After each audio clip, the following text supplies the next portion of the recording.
This is how you can get in touch with me. I'll give you this information at the end of the presentation as well. It's as simple as info@id.training. And my goal today is to explain all of the new real IDs that are out there and also their corresponding fake IDs and how underage drinkers and folks are scamming online systems during the COVID pandemic and what we can do to prevent it. So sometimes when we talk about real IDs, we talk about lowercase r, it's a real ID versus a fake ID, or a capital R, Real ID Act compliant ID. And there's a difference there, but the reason that came about is 9/11. I'm going to show you the differences here. So where did all these stars come from? The federal government, when it enacted the Real ID Act, said, okay, these IDs are too easy to forge. We need to have certain rules for these IDs. For example, no more of this nonsense where one person can have 10 IDs from 10 different states, or one person can use multiple nicknames. My name is Susan Fenimore Dvorak. I could be S, I could be Sue, I could be Susie. No more of that nonsense. You've got to bring in your birth certificate and you've got to use your real full name. And then they talked about security features. You have to have certain security features on the IDs so that they're harder to replicate. But let me tell you, they're super easy to replicate. I can do it in minutes. So do forgers, even college students. We'll get to that because they do make mistakes, and that's the important part of this presentation. But the federal government said, okay, once your ID complies, that is your state ID complies with all of these parameters, then you put a gold star on it. And some of the states said, okay, other states said, nope. Federal government said, why? And they said, well, if you're not going to pay for it, we're not going to do it. And we can put a gold star in the top right-hand corner of our ID because that's where we have our hologram. And the state said, okay, we'll put the gold star in the bottom right-hand corner. Some states, okay. Other states said okay. Some said, nope, can't do that because that's where we have our signatures or our ghost photo. And the federal government said, well, for heaven's sake, just put the gold star somewhere on the ID. Some states said yes. Other states said, nope, we can't print with gold. To retrofit our printers for gold ink, it cost us millions, and we're just not going to pay that. And they said, okay, use a black star. Some states said, okay. Other states said, nope, we already have black stars on our ID, and if we put a black star, you won't be able to see it. And they said, okay, well then invert it, put it inside of a circle. And the federal government was just saying, for heaven's sake, put the star somewhere. And in my crazy state, in California, they said, all right, that's great. How about if we put it in the butt of a bear? And they said, okay, go ahead. And then Maine came along. So we're seeing all these different variations of ID. My point in showing you these is that the Real ID Act created a lot of standards and had a lot of successes when it comes to real IDs versus fake IDs. But for the people who check ID, for the people who are trying to get training and recognize IDs, it exponentially increased the number of IDs that see. For example, take a look at these Georgia IDs. What's real? What's not real? Is it a gold star? Is it a black star? Is it a little peach? Is it a big peach? Are they both real? Is one fake? How would you know unless someone showed you? The answer is both of these are real. In Georgia, they happened to shift gears. They printed one issuance with gold and then one issuance with black. Okay, but now let's look at another state as an example. So I'm setting the stage here for just how difficult it is to recognize IDs. Look at these Iowa IDs. Which ones of those are still in circulation? Which of those are real IDs? Top two, right? Because they have the Real ID star. But wait, what about, is that a real ID? The answer is yes. That is a real ID. This happens to be a real identification card, lowercase r. It's just not a Real ID compliant ID. It doesn't have the gold star. You don't have to have a capital R Real ID compliant ID in the United States for your ID to be valid. You simply need it for federal purposes to travel, TSA, federal airspace, or to enter a federal building. Otherwise, with a star, without a star, both of them may be perfectly valid. This happens to be a Real ID Act compliant. Here's the thing though, forgers make mistakes with these Real ID stars all the time. And if somebody shows you outlined in green, that's real, outlined in red, like stop, that's fake. If on this Iowa ID, that Real ID star overlaps the seal, it's fake. A lot of forgers are doing that. So if somebody shows you that, you can instantly tell the difference between a real ID and a fake ID. Now, the problem is this isn't contained in a book. The trainings that I know of nationwide are not talking about this, and this is definitely not going to be caught by a scanner. Nor is this. Same ID, tactile features, flat features. A lot of forgers are making these flat. Would you be able to recognize that? How do you know? Forgers do get things right, like the state name. Somebody's got to be able to show you what's real and what's fake, because workers need help in the United States. How can we reasonably make an assessment of any ID in the US when there are over 800 valid versions of identification in the United States? Let me say that again. In the 50 states, DC, and the territories, there are over 800 valid versions and variations of ID in the United States. There's no way you can memorize them from a training. So I absolutely agree, and I agree with Michelle. That was a perfect segue into my presentation. The current methods for checking ID in the United States, which are scanners, books, and trainings, they're not working, because if you and I go to a training, whether it's online or in person for 2 hours or 4 hours, they spend a grand total of about 10 minutes on IDs.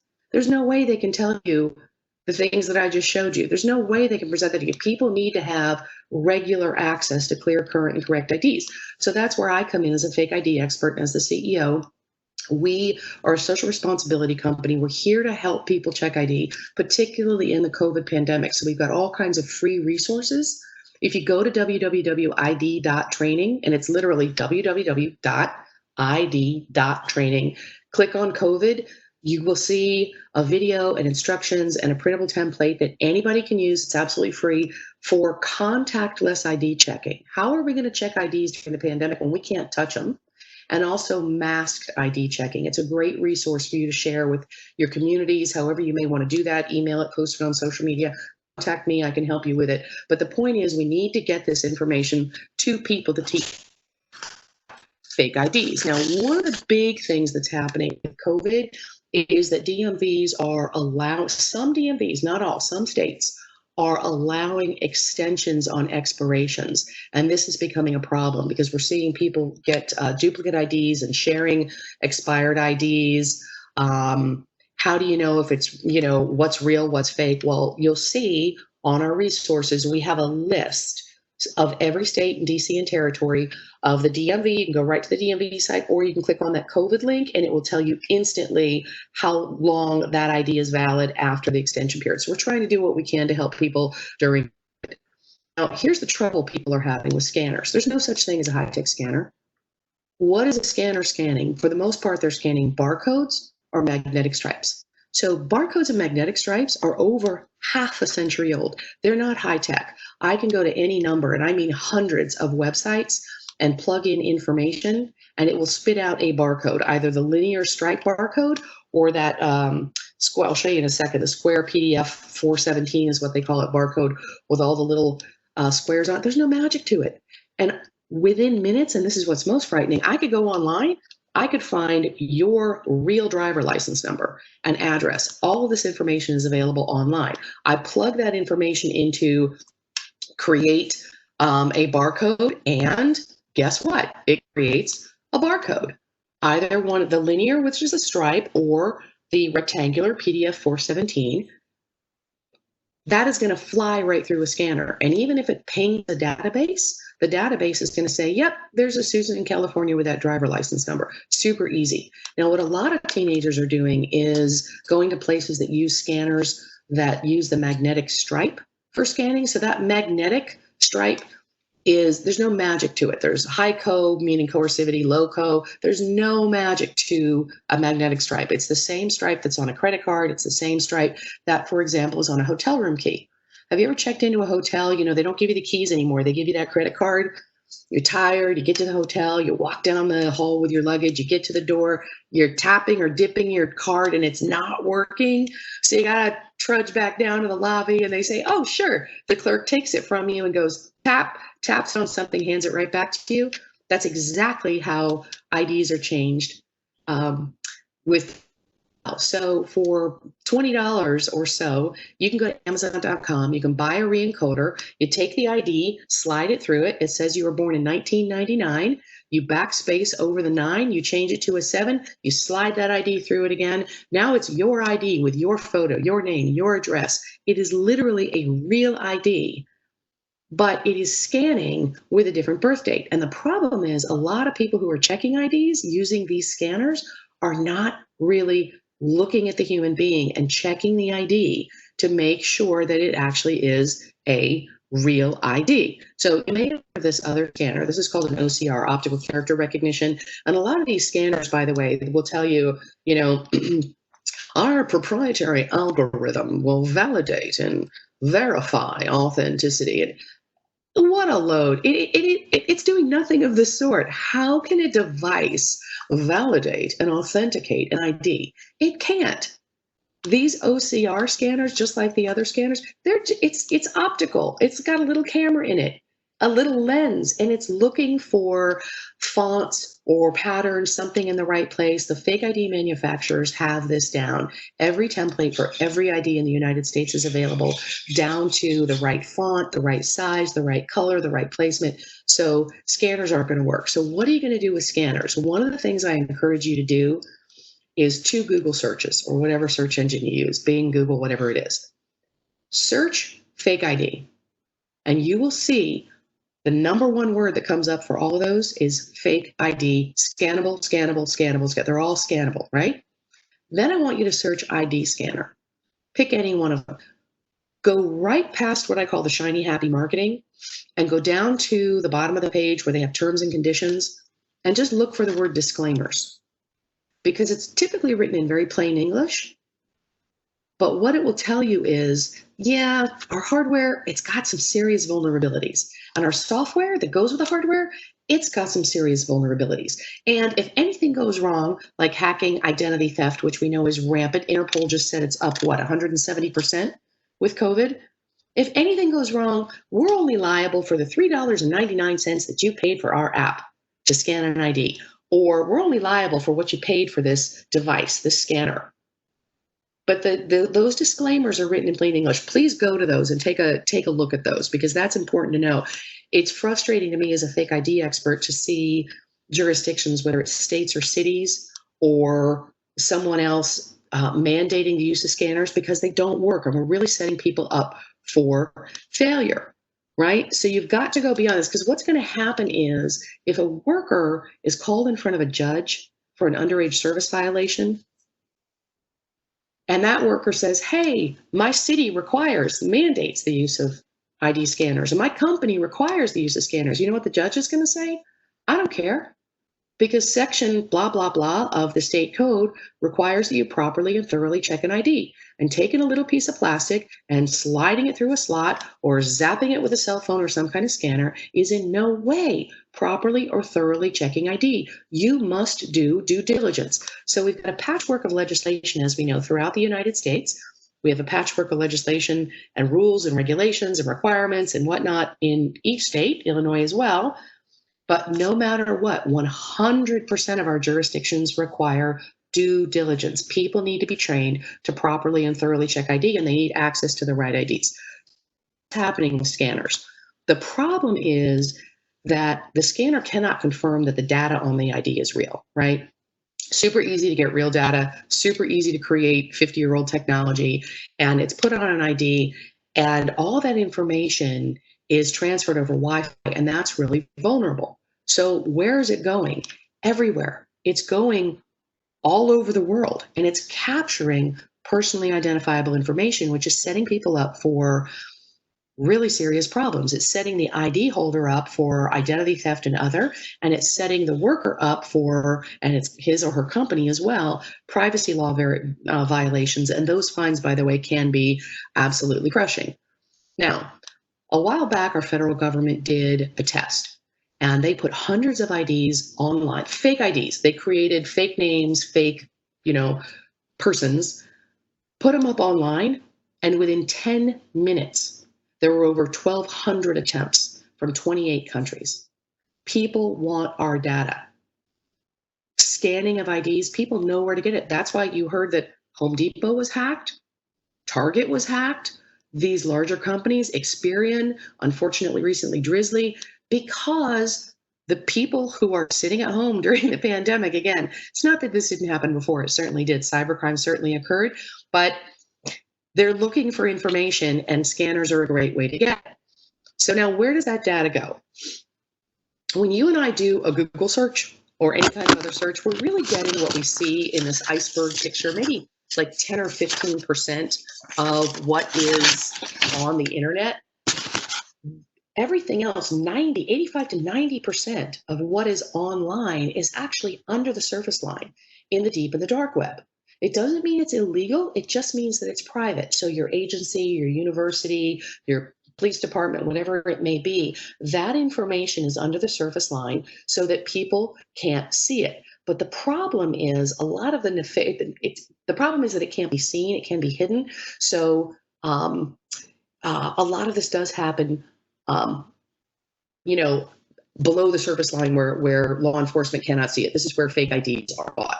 All right, I'm going to talk about that in a little bit, but I want to go on along following that roadmap a little bit more on the trajectory of IDs. What you're seeing here are mobile driver licenses. Now, they're currently being tested by multiple states. They're in use by 3 states, Oklahoma, Colorado, and Louisiana. All 3 of those states have different rules. And they're very, very easy to forge. So here's the situation. We know that there's 2 kinds of phones, right? Conventional and smart. Conventional are your phones that are plugged into your office wall or your home wall. You dial a number, you reach somebody. A smartphone, like your cell phone, has an operating system in it, or an OS.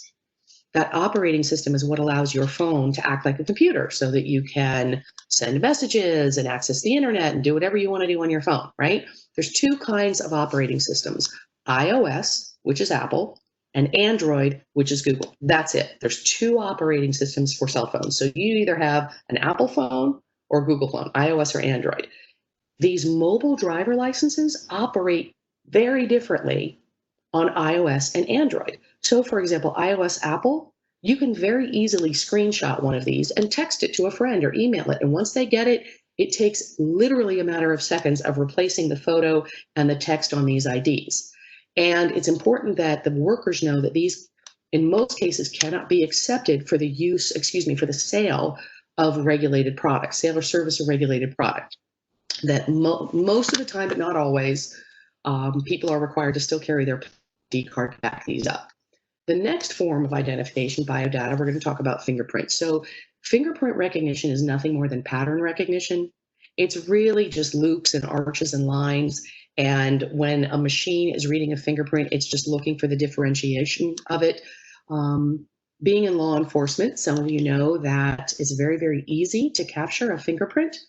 You can do it with tape, you can do it with powder, you can do it with glue, you can do it with gel. In fact, the same gel that you use to make gummy bears, you can capture a fingerprint.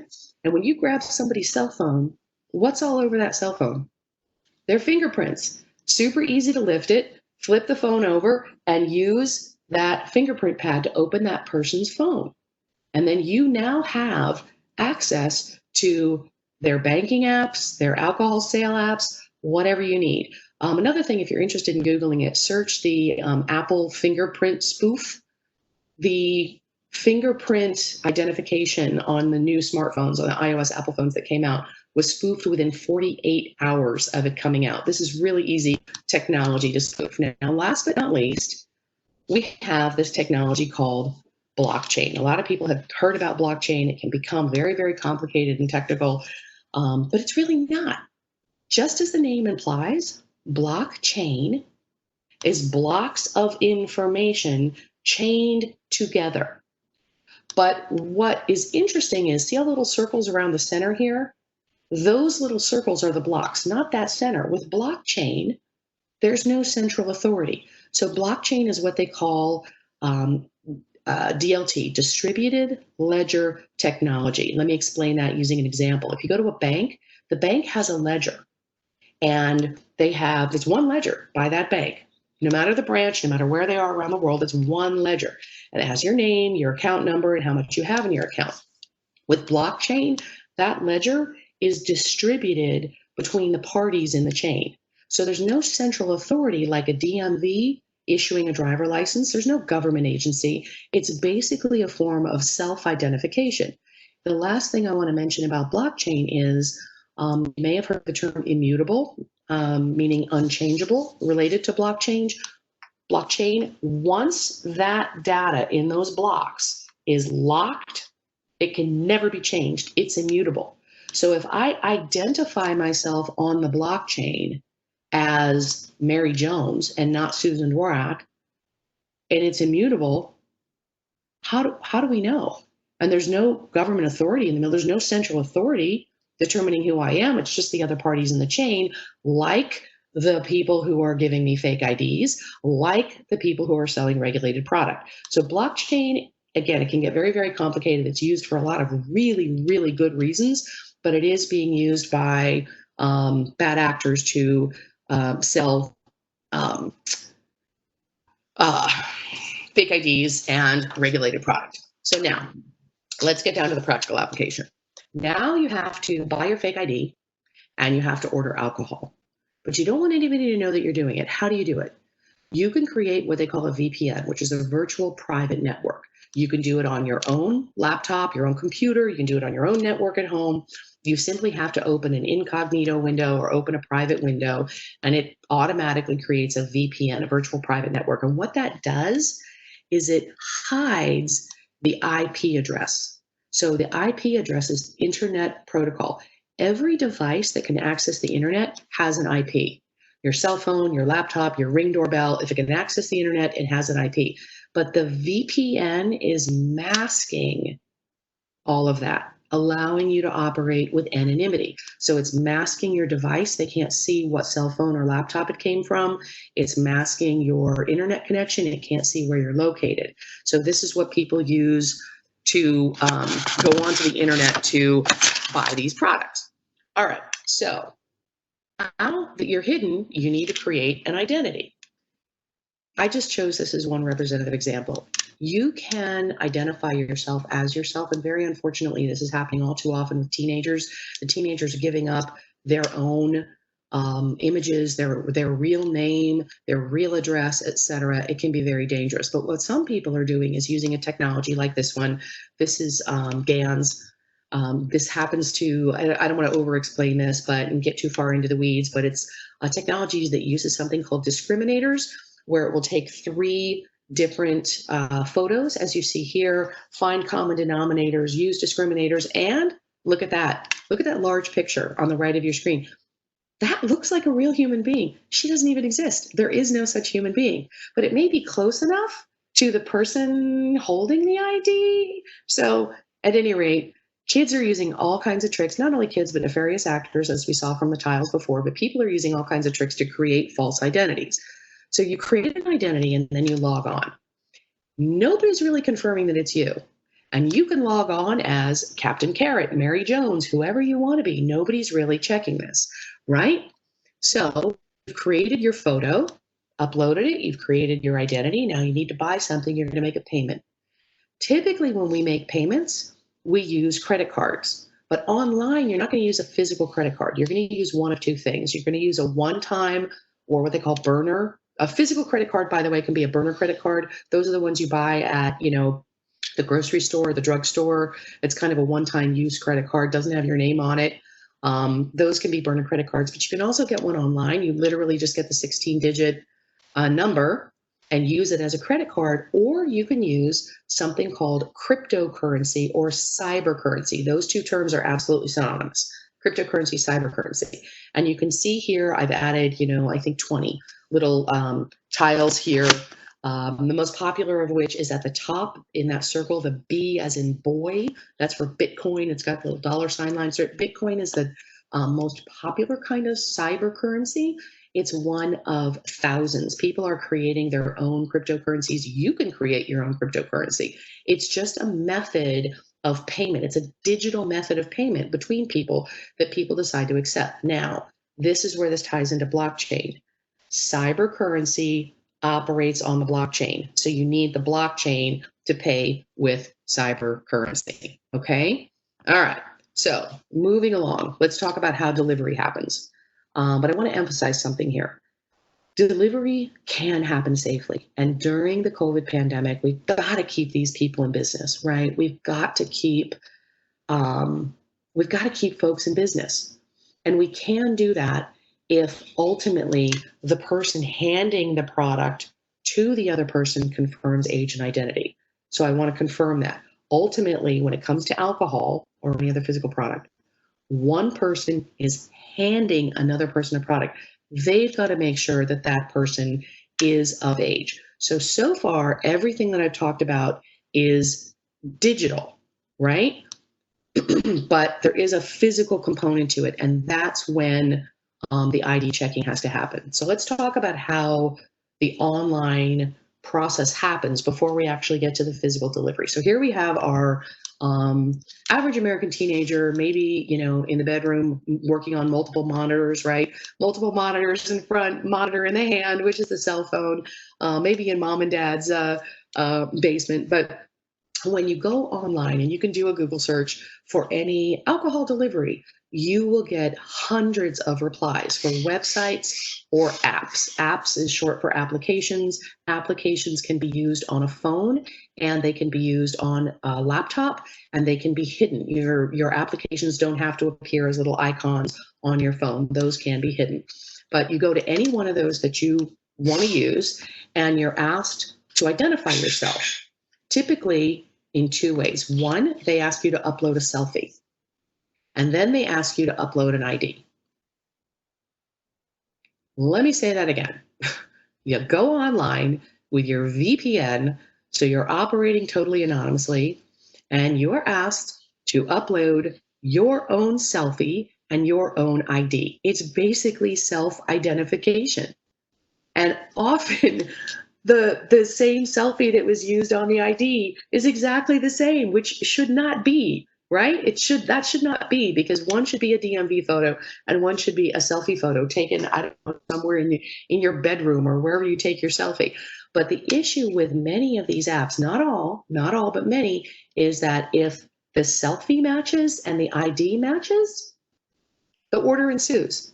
How is that possible? They're not checking the IDs internally, and that's what they need to do. So teenagers, very unfortunately, are scamming this system at record rates with real IDs and fake IDs, both online and at the time of delivery. Keyword there, at the time of delivery. Okay, so here's one of the biggest takeaways. We can't allow convenience over security. We know what happens when IDs are scanned. The personal data goes with it. This particular scenario that you're seeing in this image is rather frightening to me. A lot of delivery workers are part-time temporary workers, and they're using their personal cell phones on the job to capture personal data.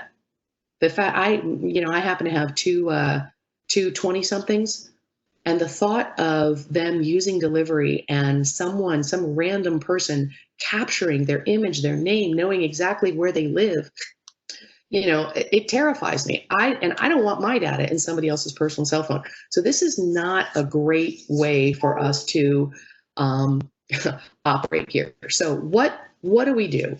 What we do is we offer a solution. So we are a social responsibility company, and we created this product. It's available at absolutely no cost. I am not here to sell a product. I am here to help you for free. I am available to you. info@id.training. I will answer any questions that you have. I will help in any way that you have, or any way that you need. We do offer this to government and law enforcement absolutely for free. It's typically $100. It's now down to $10. Don't want to talk about sales. I want to talk about what this app does so that you have that aha moment and you understand the due diligence that this provides. So as a social responsibility company, we're mostly based in Silicon Valley, but we have people all over the country, and we work all over the country, and this is online. No download, no upload. It's literally a website. It operates like an app, but it's a website. And it has all 50 states. Those 800 valid versions and variations on all of that information is here at your fingertips. So what happens is, let's say you're checking ID. Somebody comes in, they hand you a Delaware ID. So you click on Delaware. And then you click on the ID that looks like the one in your hand. Okay, it looks like that one. And you get clear, current, and correct images of IDs. Overt, which is overt, just that, features that you can see immediately. Covert are features on IDs where you need some kind of special tool. You need a flashlight or a UV light or something to actually check the ID, but you're going to get clear and current images of the ID. You're also going to get dates. This is a quote that I've heard very unfortunately all too often, and I heard this from a CEO of a major brand. Thousands and thousands of locations all over the United States. We don't have time to check ID. Really? You don't have time. You don't have 3 seconds because it's literally tap, tap, tap. This is before they knew about this. This was a couple of years ago when I was asking about ID checking. It's a competitive edge. If we take too long, they're going to go to our big box competitor. Well, all right, let's solve that problem. Let's make it as easy as possible and tell people exactly where they can find the dates. Let's give them during COVID a link where they can click on COVID and see what the extension date is. Let's make this as easy as humanly possible, because those of us, particularly those of us on this call, have to create a better standard. We have to hold people to a better standard. These kids are scamming the system at record rates. They're getting alcohol delivered, and they're jumping on the roof of their house, filming TikTok videos, jumping in people, kids getting hurt. Care. And that's when it's, excuse my cough. Let me get a sip of cough. I want to pause for a moment, apologize for my voice. You might see some haze in the background. I am recording from Silicon Valley, and we are in the middle of the fires from our beaches to Napa to Los Angeles, and we actually have daylight today, which is great, but I am a little scratchy, so I do apologize to everyone for my voice. So I have a test for you. Which of these holograms are real and which are fake?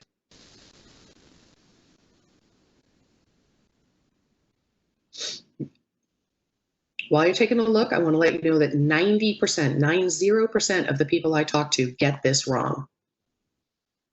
What's real, what's fake?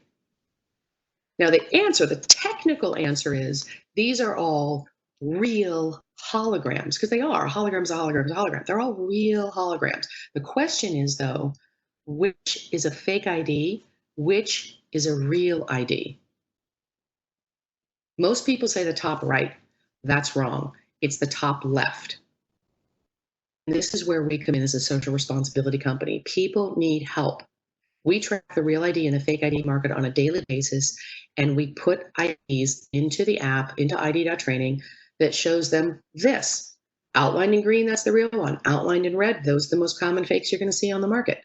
Right now, in that hologram, Caesar Rodney there in the white shirt and the orange pants, none of the fake holograms have that. That's how you tell the difference. So imagine if you had that for hundreds of IDs, just like I showed you that real ID star. If it's got this on the header, fake. If it's not fake. For hundreds and hundreds of IDs, updated on a daily basis. That's due diligence. That's what people need. And they also need training. We have videos in the app. I don't want to get into that, but we do have videos that will help people. I hope if so you can check out, you simply contact me or just go to ID.training, click on get the app, and I'll get the app for you because I want you to see what it does to prevent the use of fake IDs. Because the reality is the human eye is better than any scanner. It will not catch 5 IDs. We've got thousands and thousands of them. The human eye is the best way to catch the use of a fake ID. The other thing is, if someone is old enough to sell and serve alcohol, they've been around people for a long time. They are a teenager, or at some point they were a teenager. It's a very tribal experience. People, and you can tell from their face, from their clothing, from their behavior, from a lot of different other clues, nuances that you can put together. Like, yeah, maybe this person, I don't know. They're either definitely under 21 or they're definitely over, if you're 35 or older, definitely, right? You can tell I'm over 21. But if somebody's along that edge, we've got to give them some kind of resource that they can look at and check. Because the books, those little 5x7 paperback books, those have 1 or 2 IDs in them. They're very blurry, don't have clear overt and covert features in them. They're outdated by the time they go to print. Those are not working for people. Again, the training, you go to a training for 1 or 2 hours, there's no way anybody's going to be able to show you 800 of anything, never mind 800 complex IDs. with hundreds of features on each ID, right? And scanners are setting people up to fail because those poor workers are going to get in front of that judge, and that judge is going to say, sorry, X $1,000 fine, misdemeanor for you. You should have done due diligence. You should have known it. And the person is standing there saying, but I did what my jurisdiction told me to do, and I did what my company told me to do. Again, we've got to have a better standard. So getting back to our trajectory here, the biggest takeaway is the due diligence. For all of these, we need due diligence. Right now, 90% of us are using the plastic ID card. All of these other technologies, the MDL, biometrics, blockchain, already in existence. The ID with 330 million people in the United States, right? And most of them who are adults carry this ID card. Those are going to be around for at least a couple of decades, especially in smaller communities, meaning not in your cosmopolitan cities. But it's important that people be trained on each of these technologies and they have access to the current information so they know what they're allowed to accept and what they're not allowed to. So the key takeaways here, immediately applicable steps. Know the technology, know the hardware and the software, go right to those disclaimers. Do not allow convenience over human training. Don't allow sliding of a card, swiping of a card, zapping a card. We need to train human beings because the key takeaway as underscored here is we cannot remove humans from the ID checking process. And that is where I'm going to end.